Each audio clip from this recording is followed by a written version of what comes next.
नमस्कार। डेट है आज की 19 दिसंबर 2021 और आज जो था वो कंडक्ट किया गया था जूनियर ऑफिस असिस्टेंट का पेपर। देखिए पेपर कंडक्ट किया गया था। इसका हम जीके का सेक्शन सबसे पहले डिस्कस करेंगे। तो क्वेश्चन नंबर 36 से हम स्टार्ट करेंगे। 36 से स्टार्ट करेंगे। इसका पोस्ट कोड मैं सबसे पहले आपको देता हूँ। 903 इसका पोस्ट कोड था। तो 903 पोस्ट कोड था। 36 में पूछा गया है N alloy used in making heating element for electrical heating devices. तो ये कौन सा एलॉय होता है? ये नाइक्रोम होता है। ऑप्शन सी सही आंसर है। कई बार हमने डिस्कस किया था अपनी वीडियोस में, क्योंकि कई बार ये रिपीट भी हो चुका है। 37 में पूछते हैं alloy is an brass is an alloy of. तो ब्रास किसका एलॉय है, किसका यस्क है? कांसा जो है वो जिंक और कॉपर का यस्क होता है। ऑप्शन बी जो है इसका सही आंसर होगा। रिपीटेड क्वेश्चन है, कई बार रिपीट हो चुका है। आगे 38 है। यहाँ पर देखिए 38 वैसे आपको दिखाई नहीं देगा, थोड़ा जूम आउट करना पड़ेगा। यहाँ पर पूछा गया है the type of glass is making lenses and prism is. तो लेंसेज और प्रिज्म को बनाने के लिए जो है फ्लिंट ग्लास का इस्तेमाल होता है। ऑप्शन डी फ्लिंट ग्लास जो है वो सही आंसर होगा। 39 रिपीटेड क्वेश्चन है, शायद अभी लास्ट टाइम क्लरिकल का पेपर हुआ था उसमें ये पूछा गया था। यहाँ पर पूछते हैं nautical mile is unit of distance used in. तो ये नेविगेशन के लिए यूज किए जाते हैं nautical miles unit. Option B इसका सही आंसर होगा। 40 में पूछते हैं element that is not found in blood is. तो ब्लड में कौन सा एलिमेंट नहीं पाया जाता है? ब्लड में जो है वो क्रोमियम एलिमेंट नहीं पाया जाता। ऑप्शन सी जो है वो सही आंसर है। मैक्सिमम क्वेश्चन रिपीटेड क्वेश्चन थे। 41 में पूछा गया है the number of ribs in human bodies. तो ये क्वेश्चन रिपीट नहीं हुआ था। मानव शरीर में कितनी पसलियों की संख्या होती है? तो ये ऑप्शन डी 24 जो है वो होती है। तो 42 में क्या पूछते हैं? 42 में पूछते हैं the code of conduct of Vedic society was laid out in which of the following text. तो देखो वैदिक समाज की आचरण नियमावली के में जो है वो निम्नलिखित में से कौन से ग्रंथ में रखी गई है? ये जो कोड ऑफ कंडक्ट है इसका वो स्मृतिज में रखा गया है। ऑप्शन डी सही आंसर है। रिपीटेड क्वेश्चन है, डिटेल में हमने समझा भी था। 43 में पूछते हैं महावीरा वॉज बॉर्न एट। अगर डेली आप वीडियो देखते हैं ना तो ये क्वेश्चन तो डेफिनेटली आपके सही हुए होंगे। महावीरा का जन्म कहाँ पर हुआ था? वैशाली में हुआ था। ऑप्शन डी सही आंसर है। 44 में पूछते हैं which is not an Indus valley site. तो इनमें से कौन सी इंडस वैली साइट नहीं है? देखो बालाकोट कोई इंडस वैली साइट नहीं है, बाकी लोथल भी आपकी है, कौसम्बी भी आपकी है। देखो इनमें से कौन सी इंडस वैली साइट नहीं है? लोथल भी है, बालाकोट भी है, आलमगीरपुर भी है। तो ऑप्शन सी सही आंसर है। कौसम्बी जो है वो कोई इंडस वैली साइट नहीं है। 45 में देखिए क्या पूछते हैं। 45 में पूछते हैं under which sultan Khalisha had led under which sultan Khalisha land increase considerably. तो देखो खलीशा जमीन जो था वो किस सुल्तान के अंतर्गत विशेष रूप से बढ़ी थी? यहाँ पर देख लीजिए, इससे आगे ये नहीं जाएगा। तो इसका अलाउद्दीन खिलजी सही आंसर है। अलाउद्दीन खिलजी के कार्यकाल के दौरान ये बढ़ी थी।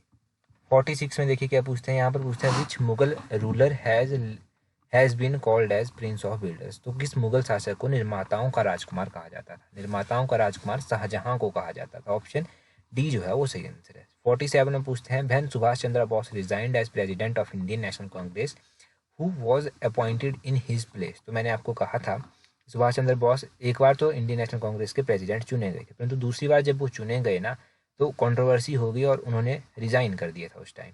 तो उस टाइम डॉक्टर राजेंद्र प्रसाद को जो था वो बनाया गया था। इनका कंपटीशन जो था वो पट्टा भाई सीतारमैया के साथ था। तो उस टाइम महात्मा गांधी ने कहा भी था कि ये सीतारमैया की हार नहीं है, ये मेरी हार है।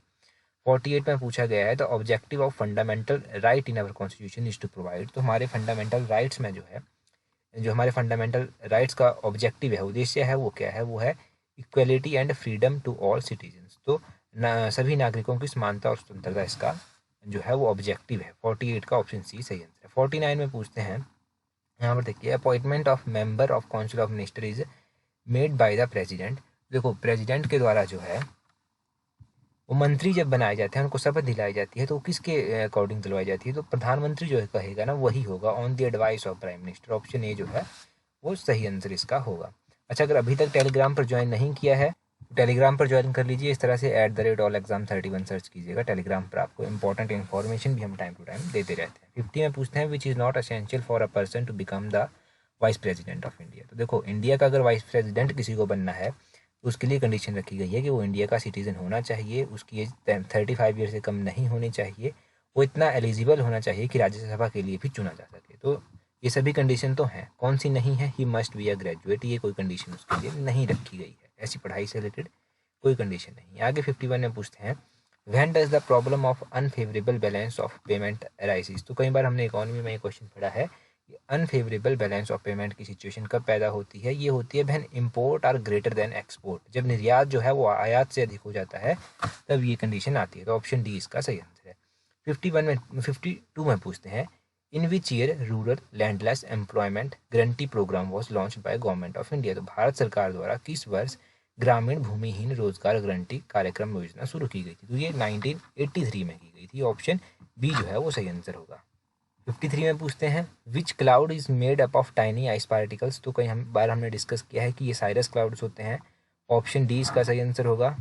अगला क्वेश्चन देखिए 54 क्वेश्चन, यहाँ पर पूछते हैं the study of heavenly bodies is known as. तो जो खगोलीय पिंड का अध्ययन होता है उसको क्या कहते हैं? उसको एस्ट्रोनॉमी कहा जाता है। ऑप्शन सी एस्ट्रोनॉमी इसका सही आंसर होगा।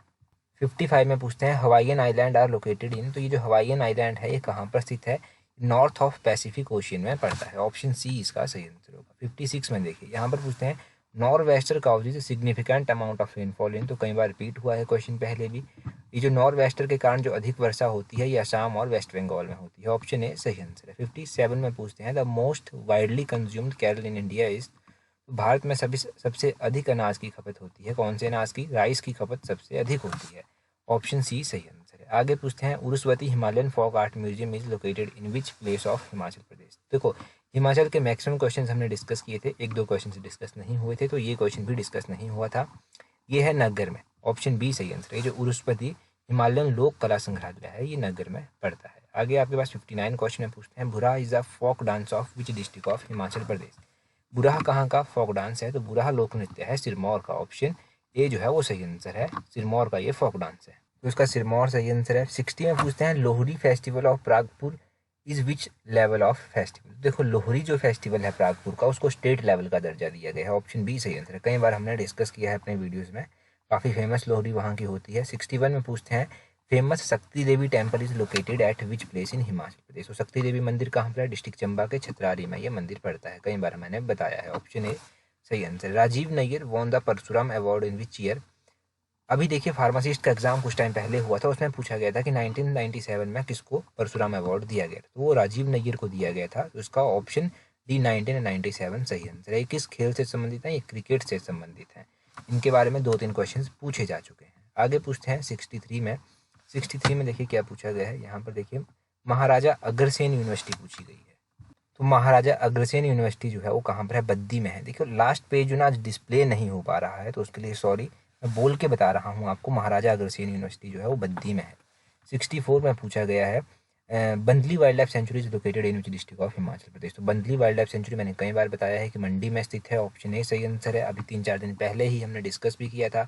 65 में पूछते हैं, when did doctor Yashwant Singh Parmar became the chief minister of Himachal Pradesh for the first time. तो यशवंत सिंह परमार 24 मार्च 1952 को पहली बार मुख्यमंत्री बने थे। ऑप्शन सी जो है वो सही आंसर है। 66 में पूछते हैं कि 1857 में जो स्वतंत्रता का युद्ध हुआ था तो उस टाइम हिमाचल का ऐसा कौन सा राजसी राज्य था जिसने अंग्रेजों का साथ देने से इनकार कर दिया था? वो किसने किया था आपको पता है? ऑप्शन डी जो है वो सही आंसर है। बुसहर ने इनकार कर दिया था। राजा शमशेर सिंह थे, उन्होंने साफ इनकार कर दिया था। 67 में पूछते हैं, Shri JC. Malhotra was chairman of. देखो जे.सी. मल्होत्रा या फिर जे.सी. दूसरा जी भी है कहीं पर, के.सी. भी है कहीं पर, तो ये एच.पी.एस.एस.सी. हमीरपुर इसका सही आंसर होगा। ऑप्शन बी, कहीं जगह के.सी. मल्होत्रा लिखा गया है। 68 में पूछते हैं, total number of assembly constituencies in Kullu district of Himachal Pradesh. तो कुल्लू में कितनी कॉन्स्टिट्यूंसीज है? मैंने कई बार आपको बताया है कि किन्नौर में एक है, लाहौल स्पीति में एक है, कुल्लू में 4 हैं। ऑप्शन बी सही आंसर है। कुल्लू से 4 एमएलए चुनकर आते हैं। 69 में पूछते हैं, कसांग एक परियोजना जो है वो कौन सी रिवर के ऊपर बनी हुई है? तो कसांग एक परियोजना जो है वो सतलुज नदी के ऊपर बनी हुई है। सतलुज इसका ऑप्शन ए सही आंसर हो जाएगा। आगे 70 में पूछते हैं, Guler princely state was founded by. तो गुलेर प्रिंसली स्टेट की स्थापना राजा हरिचंद ने की थी। ऑप्शन ए जो है वो सही आंसर होगा, राजा हरिचंद ने इसकी स्थापना की। 71 में पूछते हैं, Badal glacier is situated in which district of Himachal Pradesh. तो पिछले हफ्ते जब क्लैरिकल का पेपर था उसमें भी हमने डिस्कस किया था कि बादल ग्लेशियर कांगड़ा में पड़ता है। ऑप्शन डी सही आंसर है।